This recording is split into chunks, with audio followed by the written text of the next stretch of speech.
Bonjour et bienvenue dans ce nouveau numéro de l'Essonne en auteur. Dans l'un de ses carnets, Marcel Proust note à propos des lettres d'Alfred de Musset. On sent dans sa vie, dans ses lettres, comme dans un minerai, où elle est à peine reconnaissable, quelques linéaments de son œuvre, la seule raison d'être de sa vie, ces amours qui n'existent que dans la mesure où ils en sont le matériau, qui tendent vers elle et ne resteront qu'en elle. Cette observation sur l'un de ses confrères en littérature, Proust ne la fait-il pas de manière aussi fine parce qu'elle s'applique éminemment à lui-même. Cette idée de la correspondance de l'écrivain comme lieu de gestation de ce mégalithe littéraire qu'est la recherche, aussi fascinante que son aboutissement, est justement celle que développe Jérôme Picon, historien de l'art et spécialiste de l'œuvre de Proust, dans son ouvrage « Marcel Proust, une vie à s'écrire », publié aux éditions Flammarion. Fondant donc toute l'originalité de sa démarche biographique sur l'étude de la correspondance et des cahiers de Proust dont l'édition mythique a été établie par l'universitaire américain Philip Cold, Jérôme Picon propose un parcours biographique et génétique dans l'univers du créateur de la recherche du temps perdu.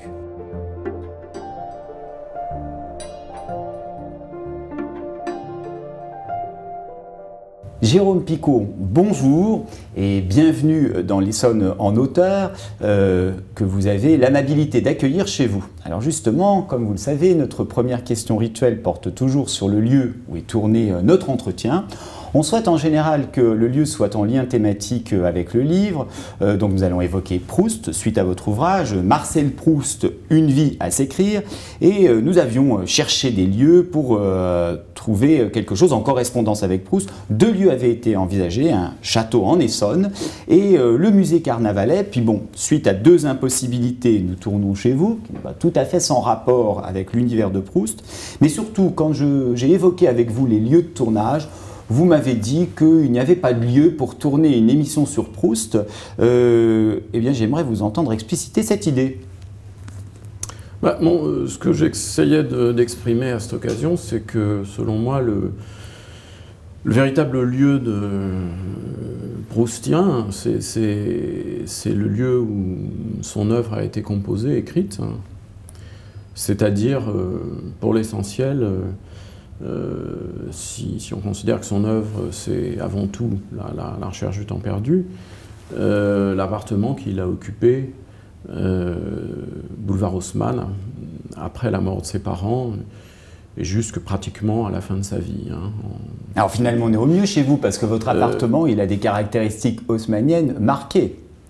Alors oui, c'est un appartement haussmannien qui est situé pas tout à fait à proximité de celui de Proust, mais pas non plus très loin. D'ailleurs, on est dans une rue où avaient habité les grands-parents maternels de Proust, un petit peu plus bas que là où nous nous trouvons. Mais ce qui est frappant dans la situation de Proust boulevard Haussmann, c'est qu'il y a finalement assez peu de liens entre l'endroit où il se trouve pour écrire son œuvre et cette œuvre. C'est du reste cette espèce de situation en dehors du monde, à l'intérieur même de la grande ville, une particularité qu'il a lui-même en quelque sorte organisée, jusqu'à la fameuse chambre de Liège qui l'isolait du reste de l'appartement, à l'intérieur de l'appartement lui-même. Une chambre de Liège qui est emblématique pour nous de son état de solitude et qui est un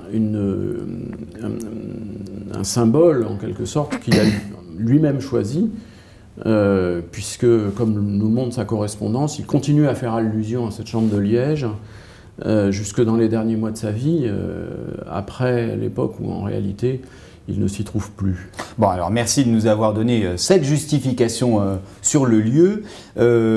Maintenant, la première question vraiment pour rentrer dans notre entretien que je souhaiterais vous poser, n'y voyez pas d'irrévérence, mais quand on voit comme ça surgir une biographie sur Proust, un petit peu comme, je ne sais pas, Montesquieu s'interroge dans les Lettres persanes, comment peut-on être persan? Comment peut-on encore écrire une biographie sur Proust? Est-ce que c'est possible?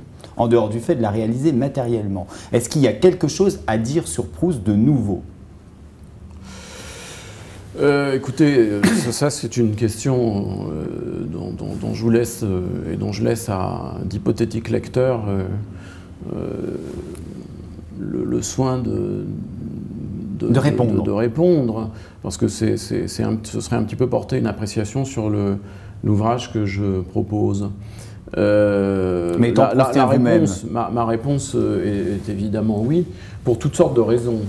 La première, qui à mon avis n'est pas la plus importante, mais qui compte néanmoins, c'est que il y a des documents sur Proust qui sortent sans arrêt. Chaque année, de nouvelles lettres écrites par lui sont découvertes. Des éléments de ses manuscrits sont révélés. Des tas d'informations continuent de sortir. Hein. Bon, actuellement, nous connaissons à peu près 5000 lettres. Il est vraisemblable qu'il en existe beaucoup d'autres, et probablement que dans toutes qui viendront enrichir l'approche de l'œuvre. Certainement, beaucoup ont été détruites, mais enfin pas toutes. Il continue d'en ressortir. Moi-même, dans cet ouvrage que je publie, je cite à peu près une 50aine de lettres qui n'étaient pas éditées, qui ne sont toujours pas éditées, et qui ne figurent pas notamment dans la somme des 21 volumes de la correspondance de Proust édité par Philippe Kolb entre 71 et 93. Donc la matière épistolaire... C'est une première raison en quelque sorte la possibilité de continuer à écrire sur Proust. D'écrire sur Proust et sur la vie de Proust. Ce que je pense aussi, c'est qu'on peut, dans l'état actuel des connaissances qui sont les nôtres, c'est-à-dire en mettant de côté donc, cette hypothèse d'un enrichissement des éléments documentaires qui nous permettent de traiter le sujet, on peut varier les angles et surtout les méthodes. En ce qui me concerne, je m'appuie de manière tout à fait principale concernant l'œuvre sur les manuscrits préparatoires, les cahiers, les fameux cahiers, manuscrits, tapuscrits, épreuves corrigées, c'est-à-dire l'œuvre telle qu'elle a été vécue dans sa matérialité au quotidien, et puis surtout sur la correspondance, qui pour moi est non seulement un puits documentaire pratiquement sans fond, oui, mais qui en plus nous permet d'accéder à une sorte d'analyse formelle de ce qu'est la littérature pour Proust, puisque aussi bien on observe que dès le début de sa production épistolaire, il commence à écrire quand il est encore enfant. On y viendra, on citera même quelque chose. Les lettres très nombreuses, les plus nombreuses conservées aujourd'hui, sont des lettres qu'il a écrites quand il était adulte, voire à la toute fin de sa vie. Mais enfin, nous avons dès les premières années, dès l'âge de à peu près 10 ans, une masse relativement considérable de papiers conservés. Et ces papiers nous enseignent un certain nombre de choses sur la forme de sa pensée, et qui nous permettent de tirer un certain nombre de formuler un certain nombre d'observations qui sont tout à fait éclairantes de mon point de vue, pour expliquer plus tard comment l'œuvre littéraire à la recherche du temps perdu est elle-même préparée, conçue et publiée. D'accord. Maintenant, j'ai envie de vous interroger sur le genre de votre livre. Bon, il se présente comme une biographie, il a été relayé dans les médias comme une biographie. On constate quand même que c'est une biographie, ne serait-ce que parce qu'il est diachronique. Mais en même temps, moi, je lui ai vu d'autres dimensions. Par exemple, j'ai trouvé une dimension d'essai, parce qu'il y a une véritable réflexion de votre part sur l'art poétique de Proust, et d'autre part, peut-être un essai psychologique ou une analyse psychologique, parce que j'ai trouvé que vous n'hésitiez pas à faire de l'analyse psychologique sur Proust. Est-ce que vous confirmez ces dimensions? Est-ce que pour vous, vous n'avez produit qu'une biographie? N'y a-t-il qu'une façon de faire des biographies? Ça aussi, c'est la question. Quel est exactement le genre de votre œuvre ou les genres de votre œuvre? Pour répondre d'abord à ce que vous disiez, pour terminer, il y a évidemment plusieurs manières d'écrire une biographie. Mon livre est une biographie dans le sens où il est question de la vie d'une personne, qu'elle est racontée avec un certain nombre de repères chronologiques, et qu'elle est racontée suivant une logique qui est celle aussi de la succession des événements dans le temps. La mesure dans laquelle elle échappe peut-être au genre biographique strictement géographique, absolument, c'est que je m'attache plutôt, et ça c'est le matériel que j'utilise, ces fameuses lettres, hein, je m'attache plutôt, ce matériel qui m'y porte, je m'attache plutôt à donner de Proust une succession à livrer Proust sous la forme d'une succession d'instantanés. Toutes ces lettres, finalement, de Proust, c'est une idée que je défends, que je tâche d'analyser, d'exposer et j'espère d'illustrer. Toutes ces lettres de Proust fonctionnent comme autant d'autoportraits. Proust est quelqu'un qui continuellement se résume et qui continuellement aussi se projette. Alors on est devant une figure qui se multiplie de manière constante, et c'est d'ailleurs cette multiplication de la personne même de Proust à travers ces lettres qui, selon moi, appelle un rapprochement avec la structure formelle du manuscrit de la recherche du temps perdu, qui est elle-même très évolutive et, comme on l'a noté assez souvent, en étoile, c'est-à-dire que le foyer de son livre se déplace continuellement et toute la masse, toutes les données, toutes les idées de l'auteur se reconfigurent en fonction de ce déplacement du foyer. Alors Proust faisait des selfies avant l'heure, il faisait des selfies épistolaires finalement. Le titre de votre ouvrage est particulièrement suggestif, car il induit certes le thème de la correspondance, donc une vie à s'écrire, l'idée du moi au cœur de la poétique, mais aussi l'idée que lorsque Proust écrivait à ses interlocuteurs, il ne leur écrivait pas vraiment, en fait. Il les prenait plus comme un moyen d'écrire, déjà, comme si c'était un moyen de l'écriture de sa propre œuvre. Est-ce que c'est une bonne analyse du titre ? Ça correspond en tout cas tout à fait à ce que j'ai voulu faire sentir. C'est une idée qu'on peut défendre effectivement, que celle de la relative indifférence de nombre des correspondants de Proust. Ça ne s'applique évidemment pas dans certains cas particuliers, notamment aux lettres qu'il a pu écrire à sa mère, à son père. Ça ne s'applique peut-être pas à certaines lettres à caractère sentimental, encore que. Et ça s'applique en revanche de manière beaucoup plus certaine à toutes ces lettres particulièrement importantes et intéressantes qu'il écrit au moment même où il commence à écrire la recherche, et qui sont des lettres dans lesquelles il livre, encore une fois, des configurations de ce qu'il est ou de ce qu'il entend être, à l'appréciation de personnes qui, de son aveu même, ne sont pas qualifiées pour en connaître, en quelque sorte.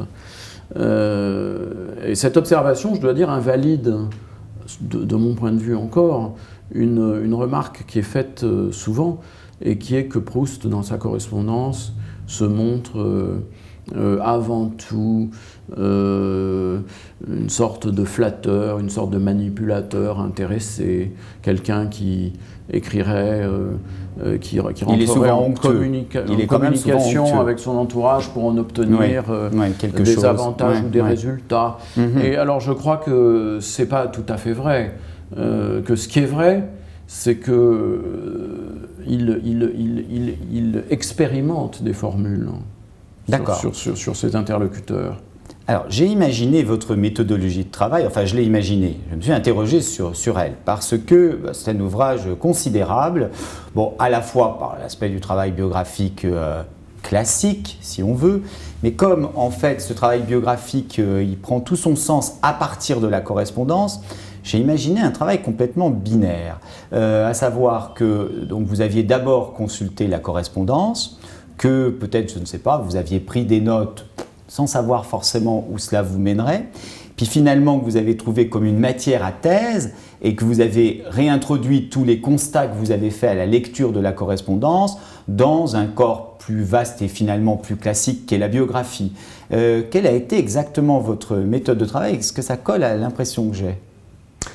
En partie, en grande partie. Mon désir de raconter la vie de Proust est ancien. D'accord. Néanmoins, ces dernières années, j'ai effectivement édité un recueil de correspondances pour les éditions Flammarion, en GF, qui a été le point de départ de mon travail dans le cadre de cette biographie. Et effectivement, j'avais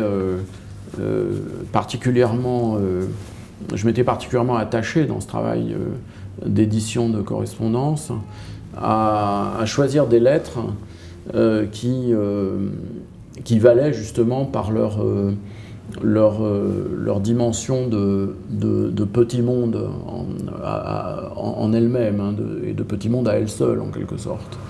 Et c'est sur cette idée que j'ai voulu effectivement fonder ensuite mon travail biographique. À propos de la recherche du temps perdu, Proust, au moment où le livre commençait d'être édité, a résumé le caractère principal de son livre à l'usage des journalistes et donc des premiers lecteurs de l'époque, en disant qu'il s'agissait d'un monsieur qui dit « je » et qui n'est pas moi. C'est Proust qui parle. Un monsieur qui dit « je » et qui n'est pas moi. Eh bien, il m'a semblé que ce que Proust disait à propos de la recherche, finalement, s'applique dans une certaine mesure à sa correspondance. D'accord. Et donc, ce travail sur la correspondance que j'ai d'abord fait, eh bien, j'ai voulu, en le transformant en biographie, me poser la question de l'histoire du monsieur qui dit « je » dans les lettres et qui n'est en fait pas véritablement Marcel Proust. Mon livre raconte finalement la vie de ce Marcel Proust imaginaire que Marcel Proust lui-même a été de manière successive toute sa vie. D'accord. Alors, écoutez, ce que vous venez de répondre par rapport à la correspondance m'amène à vous demander de parler de cette correspondance justement, c'est-à-dire cette masse documentaire. Je ne sais pas si nos spectateurs savent que c'est un travail éditorial extraordinaire qui a été fait par un Américain, je crois, un universitaire américain qui s'appelait Philip Kolb. Est-ce que vous pouvez nous présenter cette correspondance ? Effectivement, l'édition, la seule édition à prétention complète de correspondance générale de Proust qui est existante aujourd'hui est celle réalisée par cet universitaire américain Philip Kolb qui avait travaillé en France dès la fin des années 30 et qui a fait de sa vie, qui a consacré sa vie à la réunion et à l'édition, à l'analyse, à la datation et à l'édition de toutes les lettres de Proust qu'il a pu retrouver, soit près de 5000 lettres qui ont été publiées chez Plon de 1971 à 1993 et qui occupent 21 volumes. À vrai dire, l'idée de publier une correspondance de Proust était venu bien avant Kolb. Le frère de Proust, à la mort de Marcel, Robert Proust, s'est d'abord occupé d'accompagner la fin de l'édition de la recherche du temps perdu. Et une fois que ce travail a été accompli, s'est attaché à publier une première correspondance de son frère, en plusieurs volumes. Il est mort au milieu du projet. Mais enfin, dès avant la guerre de 1939, on disposait d'une édition de la correspondance qui est celle que je viens de vous dire et qui était complétée d'ailleurs par un certain nombre de volumes qui avaient été édité d'une manière un peu désordonnée par différents correspondants de l'écrivain. Alors, il y a tellement d'ouvrages qui ont été publiés sur Proust qu'on est étonné de ce que vous affirmez dans votre préface le concernant. Je vais lire exactement ce que vous dites. On connaît si peu l'homme, si peu son existence, si peu ses souffrances, ses espoirs, ses sentiments pour ses parents, auprès de qui pourtant il a vécu jusqu'à leur mort, ses relations avec les hommes et avec les femmes, quand il a écrit tant de lettres à tant d'hommes et à tant de femmes. Est-ce que réellement Marcel Proust reste aujourd'hui, avec tout ce qu'on a écrit sur lui, sa correspondance, toujours un mystère? Et si tel est le cas, puisque quand même donc on a fait paraître sur lui plein de livres, ça veut dire alors qu'il contenait des clichés ou je ne sais quoi. Quels sont les clichés qui ont été démentis dans votre lecture de la correspondance sur Proust? Si vous voulez, la vérité de la vie de Proust en termes de date ne fait aucun doute. On sait où il est né, qui il est. D'un point de vue géographique, on a dit ce qu'il fallait. On sait beaucoup de choses sur ce qu'ont été ses études. Bon, ça sont des faits. Je n'insiste pas. D'accord. C'est d'ailleurs une personne qui a vécu de 1871 à 1922 à Paris, dans un milieu bourgeois, voire grand bourgeois. Il n'est pas étonnant qu'on ait beaucoup de traces. D'accord. Ces traces ne permettent absolument pas de rendre compte de ce qu'il a été d'un point de vue personnel, psychologique. Dans les faits, on ne sait pas trop finalement quel a été exactement son mode d'existence sur le plan affectif et sexuel. Justement, j'allais vous poser des questions. On ne connaît pas véritablement toutes ces idées, si vous voulez, sur les différentes questions qu'il aborde lui-même. Et c'est en cela qu'il est mystérieux. C'est que précisément, il avance sur des questions comme celle des origines juives d'une partie de sa famille, en l'espèce sa mère. Quelle est sa position exacte devant un thème comme celui-là? En plus, un thème important à l'époque où il a lieu. Eh bien, sa position exacte, son sentiment ne sont pas clairs. D'accord. Ils sont essentiellement variables, avec le temps, avec les circonstances. Je dirais exactement de la même manière que le thème des Juifs traverse la recherche sans qu'on sache exactement, sans être, enfin sous la forme de différentes associations, si vous voulez, avec d'autres thèmes, notamment d'ailleurs avec le thème de l'homosexualité. Et c'est ce mystère qu'on peut en effet interroger. Proust, âgé de 17 ans, dans une lettre à un de ses amis lycéens, écrit, je cite ses propres termes, je ne suis qu'un corps neutre. Qu'est-ce que c'est que ce concept qui apparaît au début de votre œuvre? Voilà, c'est quoi le concept du corps neutre? Il apparaît au début de mon livre comme il apparaît au début de la vie de Proust, puisque Proust a 17 ans.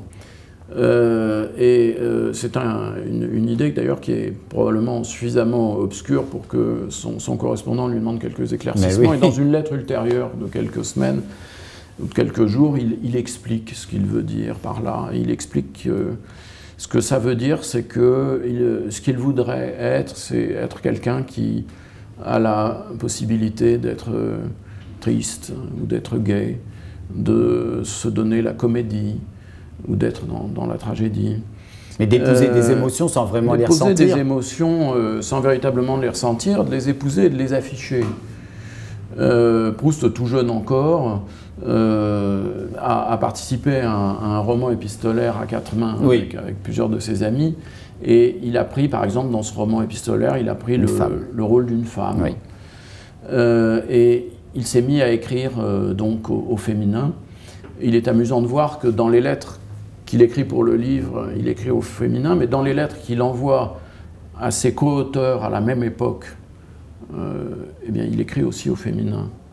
Oui, alors il a été le rénovateur du roman et il apparaît souvent comme un personnage de théâtre. Voilà une chose que j'ai observée dans votre ouvrage. Vous dites personnage de théâtre, dans le sens où il est costumé, voilà, il change de rôle, il se dédouble. de la même manière qu'il se dédoublera d'ailleurs dans l'écriture de Pastiche quand il aura une trentaine d'années, et de la même manière qu'il se dédouble de manière assez continuelle dans toute la recherche du temps perdu, clairement. Alors, parmi les clichés, par exemple, que vous démentez, moi, il y a une chose qui m'a étonné. Bon, je ne prétends pas être un connaisseur de Proust comme vous, mais enfin, disons que je l'ai un peu lu. Et alors, évidemment, ne serait-ce qu'à cause du début de la recherche, le personnage de la mère apparaît comme la grande passion du narrateur. Et en particulier au moment de la mort de la vraie mère de Proust, Jeanne, je crois, on est un peu étonné de voir que Proust, finalement, d'après sa correspondance, puisque c'est ça qui sert de matrice à votre réflexion, n'a pas la tristesse qu'on peut imaginer ou qu'on affirme parfois. Est-ce que vous pouvez nous parler, par exemple, de Proust et du rapport à la mère d'après la correspondance? Les dernières semaines de la vie de Jeanne Proust, née Jeanne Weil, elle avait depuis plusieurs années un cancer qui la rongeait.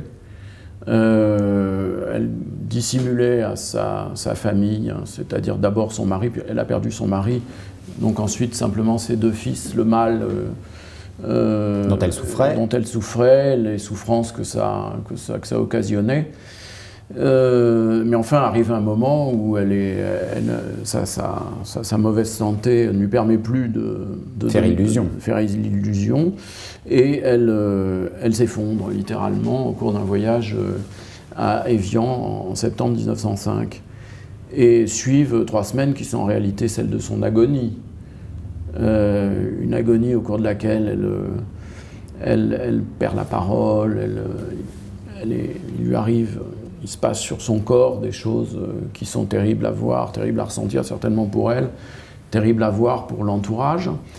Alors, quels sont les mots que Proust utilise pour décrire ces semaines? Calme absolu. Alors, calme absolu, ça ne correspond pas exactement ni à ce qui s'est passé effectivement, ce n'était pas une période de calme absolu. Ni un état de peine. Ça ne reflète pas non plus un état de peine particulier. Alors mon idée n'est pas du tout de vendre que Proust n'aimait pas sa mère. Hein. Proust aimait sa mère naturellement, bien évidemment. Mais il l'aimait peut-être pas exactement de la même manière que le héros de la recherche du temps perdu est très, très lié à la sienne. Et pas comme on l'a pensé, je crois que, encore une fois, la lecture de la correspondance nous suffit à le montrer. La mort de sa mère sera quand même ce qui lui permettra en réalité de s'émanciper d'un point de vue économique et familial, peut-être aussi, et même certainement affectif. Sexuel, oui. C'est le départ pour lui d'une vie nettement plus à son goût, en tout cas d'une manière plus ouverte. C'est surtout le départ de son œuvre. De la partie de son œuvre qui mène à la recherche du temps perdu. Mais alors justement, ce Proust, qui apparaît du coup un petit peu, on ne sait pas dire inhumain ou ahumain, on finit par se demander, quand on vous lit, s'il n'a pas été livré tel quel au monde. C'est-à-dire que, vous avez dit tout à l'heure que les différentes lettres qu'il écrivait, ça offrait autant d'images de lui, etc. Et en même temps, on a une impression complètement contraire, à savoir que tout Marcel Proust était donné dès le début. Est-ce que ça, c'est une impression qui est quand même complètement fausse? Alors, si vous entendez par là que tout Marcel Proust est donné dès le début dans ce désir de se résumer à chaque instant, je ne sais pas si c'est vrai ou faux, mais c'est en tout cas le sentiment qui est le mien et l'idée que j'ai voulu un petit peu exposer et développer dans mon livre. Est-ce que Proust... alors, la question que vous posez plus généralement, c'est un petit peu la question que pose toute biographie. Dans une biographie, on s'attache en général à montrer comment une personne qui était placée dans une certaine situation au départ est devenue ce qu'elle est. Son évolution. Alors, on est évidemment toujours très tenté de trouver des raisons, de trouver des causes et de décrire une évolution qu'il porte jusqu'à la situation qui est celle que nous connaissons et qui, par hypothèse, est celle qui a fait que nous nous sommes intéressés à lui. Si vous voulez, la vérité se situe un petit peu au milieu de tous ces fils, je pense. Il est extrêmement difficile de relier Proust en tant que grand écrivain à quelque chose qui lui aurait été particulier dès l'enfance. Néanmoins, oui. Je pense qu'on peut effectivement trouver dès la situation qui est la sienne dans son enfance, c'est-à-dire la position qu'il adopte et aussi la situation que lui fait son entourage, des éléments de compréhension qui nous aident à analyser le grand écrivain qu'il devient par la suite. Oui, parce que voilà, on a souvent retenu l'idée, déjà Proust s'insère dans une type. Je ne dis pas que ce soit tout à fait vrai, mais c'est souvent comme ça qu'on le perçoit. Souvent, on distingue, vous savez, les écrivains à œuvres multiples, peut-être Balzac, je ne sais pas quoi, Alexandre Dumas, et puis les écrivains à œuvres uniques. Alors, on vous dira Montaigne, par exemple. Proust, l'écrivain de l'Archette, ce qui n'est pas tout à fait exact, parce qu'il a commis de ci, de là. C'est surtout pas vrai de son point de vue à lui. Voilà. Puisqu'il a, c'est un autre aspect d'ailleurs de cette manie de l'autoportrait, il a écrit un certain nombre d'autres livres, voilà. Certains ont été publiés, notamment Les plaisirs et les jours, lorsqu'il avait 25 ans, qui est un recueil de nouvelles et de poèmes et de prose poétique.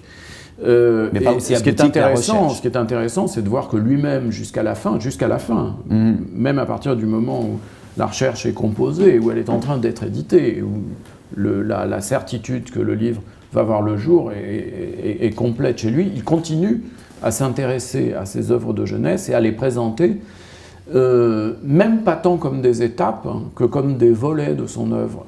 C'est d'ailleurs une des préoccupations qui ont été les siennes à partir de la fin de la guerre de 1914, c'est d'organiser un petit peu le tableau panoramique de toute son œuvre. Oui, donc vous démentez déjà, de cette façon-là, l'idée de l'écrivain tardif, il n'a jamais cessé de l'être, mais pour en revenir à la question initiale que je vous posais, l'idée d'un Proust donné tel quel au monde, c'est la formulation que j'ai employée. En fait, dans votre livre, on voit aussi, toujours dans sa vocation d'écrivain, puisque c'est finalement sous cette forme qui nous est le plus familier, par exemple, vous citez une lettre qu'il écrit à ses parents, il a 13 ans. Et voilà le commentaire que vous faites sitôt après la lettre. Je ne lis pas le texte de la lettre, surtout que vous en citez seulement quelques mots, mais on voit une petite prétention littéraire, une petite volonté littéraire. Et vous parlez de l'habileté du discoureur qui est appréciée et même encouragée. Les lettres aux grands-parents s'ornent de traits, d'allusions, de parodies qui sont ensuite commentées et évaluées sous les histoires racontées d'autres histoires s'élaborent, sous les personnages d'autres personnages. Et là, on parle de quelqu'un qui a 13 ans. Donc on a l'impression que petit Marcel Proust, grand Marcel Proust, c'est toujours Marcel Proust. Et c'est ça qui donne l'impression que depuis toujours, il était Marcel Proust. Des vocations d'auteur mettent parfois longtemps à arriver. Alors là, votre commentaire donne vraiment l'impression qu'il a été livré tel quel. Et si je lisais les petits éléments de style, le texte de Proust lui-même, oui, on voit déjà un petit peu le style de Proust dans ce qu'il écrit à ses grands-parents. Alors, en l'occurrence, je crois que la lettre à laquelle vous faites allusion est une lettre dans laquelle Proust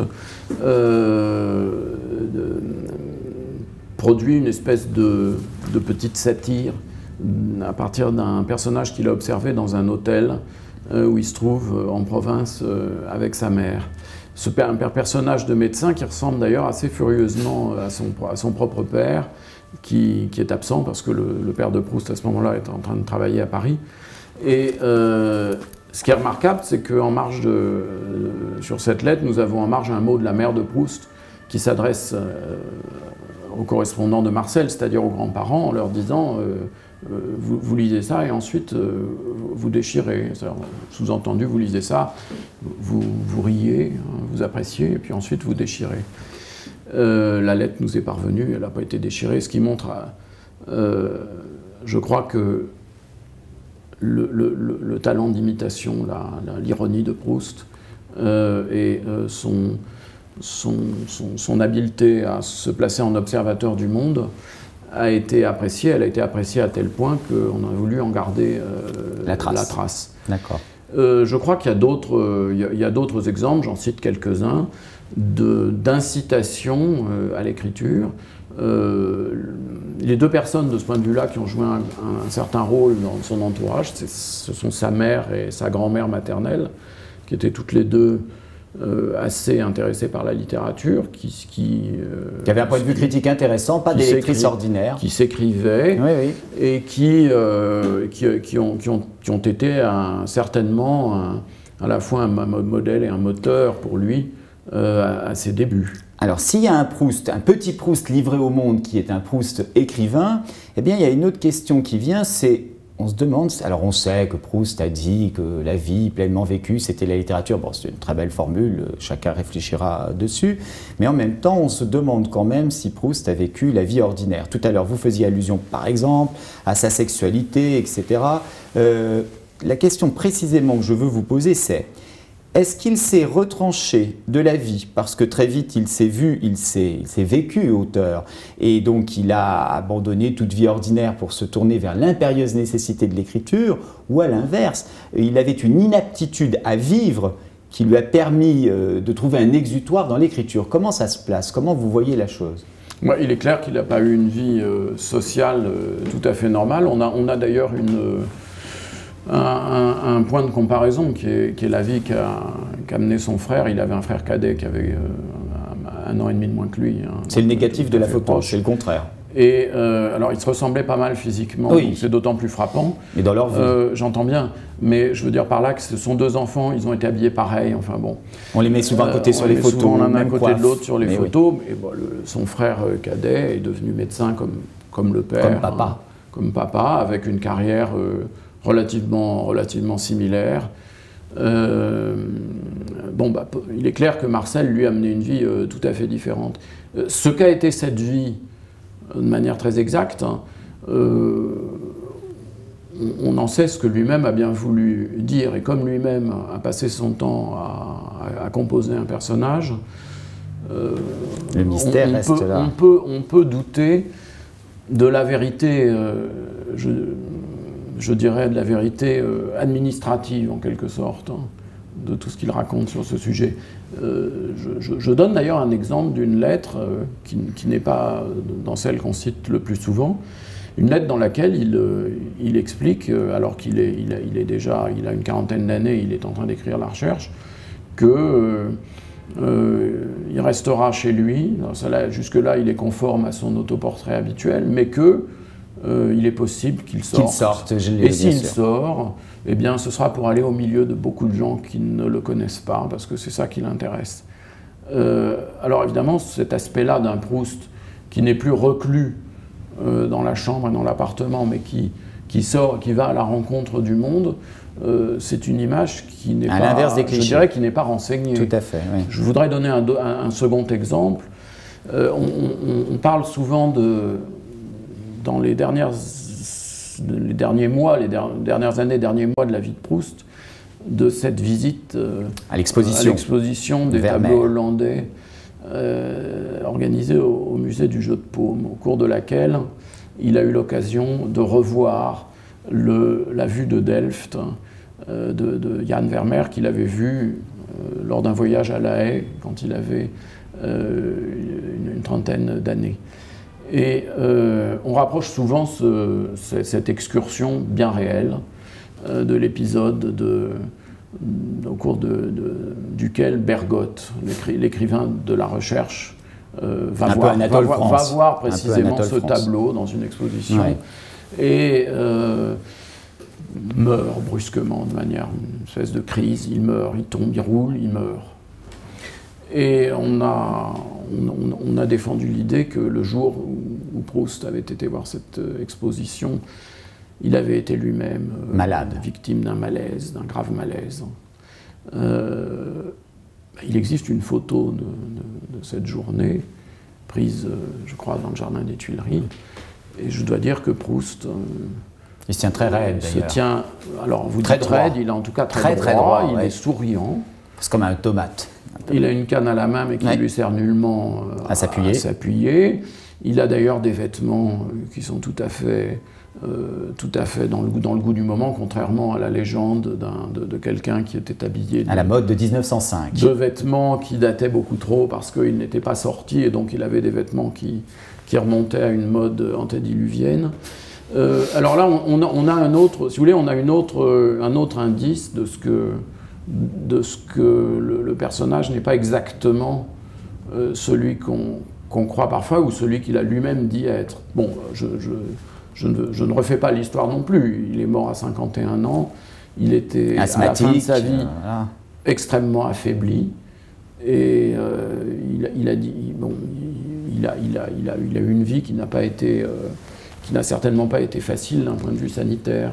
Alors Proust est resté, puisqu'on parlait de sa sexualité, Proust est resté associé à l'homosexualité parce que d'abord, enfin, je pense qu'il est le premier auteur de ce rang, de cette importance, à en parler aussi amplement et aussi précisément. La recherche, c'est aussi quand même l'histoire d'un certain nombre de portraits d'homosexuels, presque de types, ou pas de type du tout d'ailleurs, de révélations, de gens qu'on avait cru depuis le début ne pas du tout être concernés par cette question. Puis une des révélations sur eux, c'est que finalement ils étaient homosexuels. Que dire de sa sexualité pour cet homme qui n'a pas vécu, ou qu'on croit, dont on connaît très mal comment il a vécu? Il y a tout de même un modèle littéraire à l'homosexualité pour Proust. Enfin, il y en a plusieurs, mais il y en a un qui est peut-être plus important que les autres, qui se trouve dans Balzac, dans Splendeur et misère des courtisanes.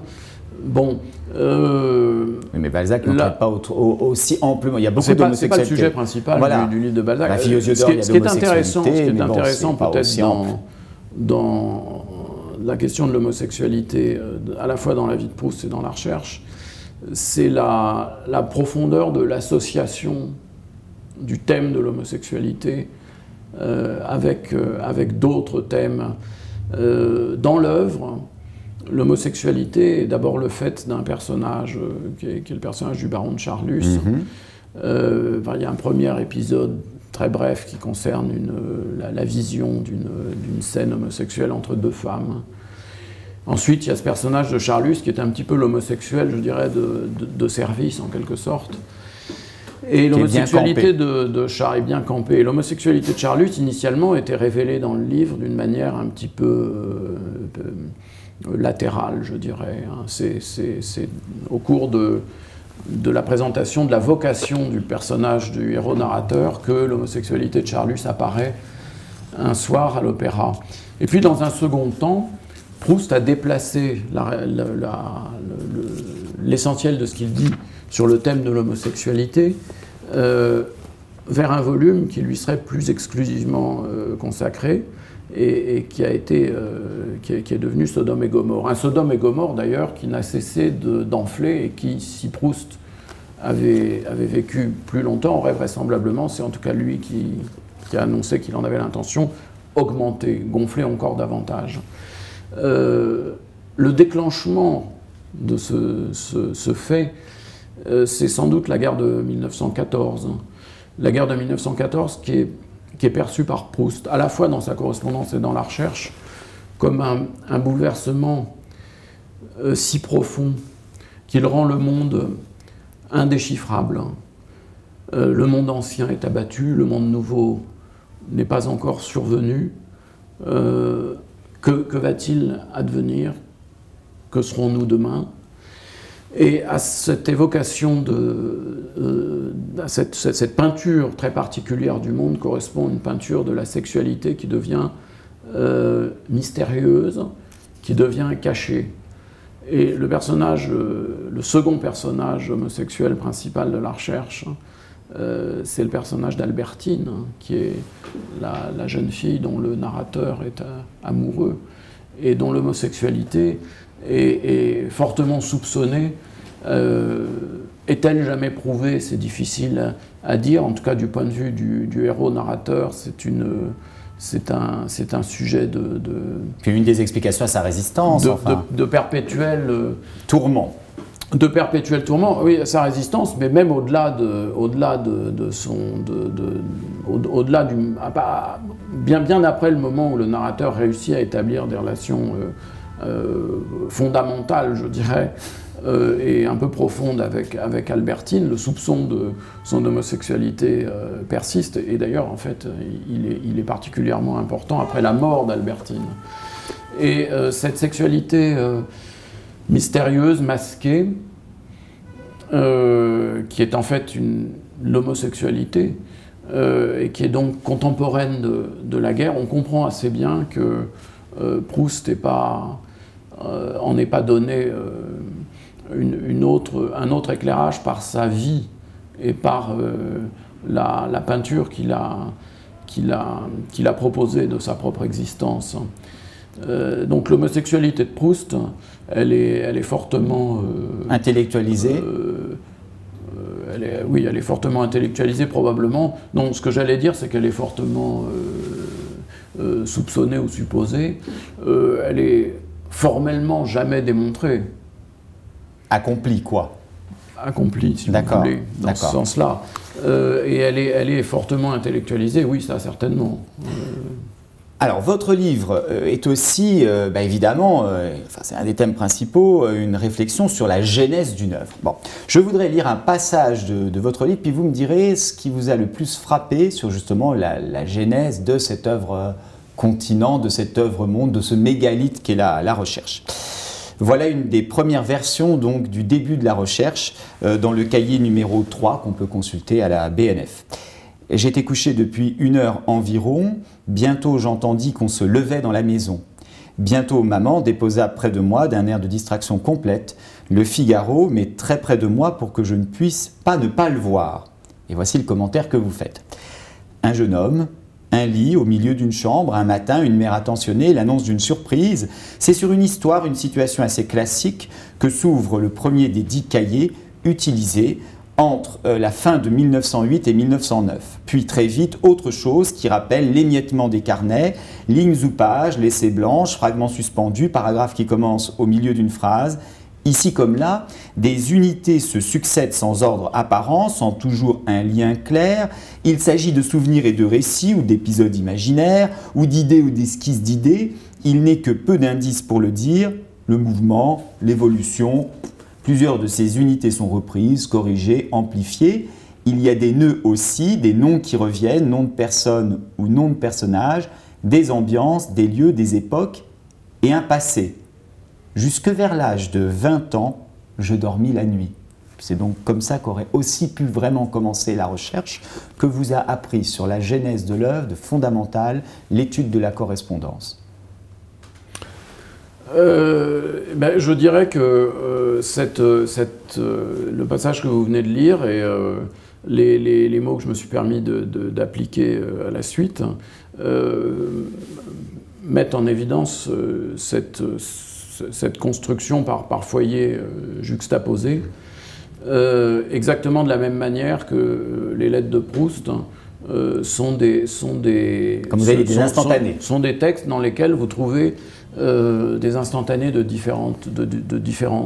qui portent sur différents sujets et qui parfois sont d'ailleurs des sujets tout à fait sans rapport les uns avec les autres. Nous avons des lettres de condoléances qui se poursuivent avec des considérations boursières, dans le cas de ces lettres, je dirais que le travail littéraire de l'écrivain, c'est justement de faire tout tenir ensemble. Et ce qui est intéressant à ce moment-là, c'est pas tellement ce qu'il dit sur le message de condoléances ou ce qu'il dit sur le placement boursier, tel ou tel placement boursier qui serait préférable, mais c'est l'articulation mentale, affective et littéraire qui lui permet de relier ces différentes considérations. D'accord. Alors Proust vient à nouveau de faire l'actualité. Et d'ailleurs, ça va dans le sens de la thèse de votre livre, puisqu'une masse de documents vient d'arriver avec la vente de la collection de Patricia Mande-Proust, qui est l'arrière-petite-nièce de Proust. C'était vendu chez Sotheby's. Est-ce que vous avez suivi cette vente? Qu'est-ce que vous pensez justement qu'elle peut apporter à l'approche de Proust? Est-ce qu'elle ne conforte pas finalement la thèse de votre livre? Alors, vous me pardonnerez de